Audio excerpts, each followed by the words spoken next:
இன்று அன்னையர் தினம் கொண்டாடப்படுகிறது. தாயின் பெருமையை பற்றி ஒரு சிறிய சொற்பொழிவு.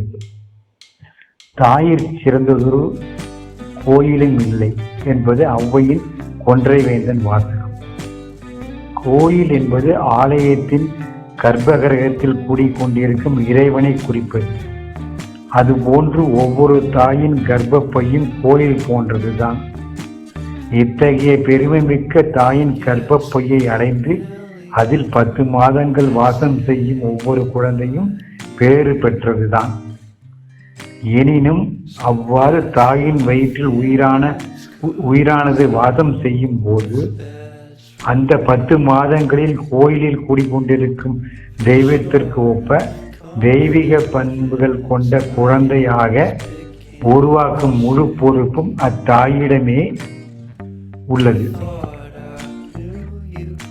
அவ்வாறு உருவாகி பிறந்து வளர்ந்த பின் இத்தகைய தெய்வீக பண்புகள் தம்மிடம் குடிகொள்ள காரணமாக விளங்கிய அத்தாயின் கர்ப்பவாசம் தமக்கு சிறந்தொரு கோயிலாக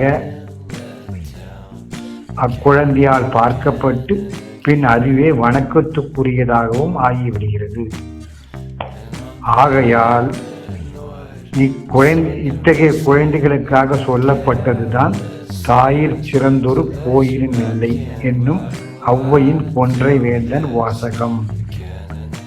எனினும் மேற்கூறியதற்கு மாறாக கர்ப்பவாசத்தின் இப்பெருமையை உணராத ஒரு தாயினால் ஒரு குழந்தையானது பெற்றெடுக்கப்பட்டால் அது பிறந்து வளர்ந்த பின்பும் அதனிடம் இத்தகைய தெய்வீக பண்புகள் தோன்றாத காரணத்தினால் அத்தாயானவள் போற்றுதலுக்கு உரியவளாக ஆக முடியாது. கோயில் இல்லா ஊரில் குடியிருக்க வேண்டாம் என்பதும் ஓர் உலக நீதி செய்யும்.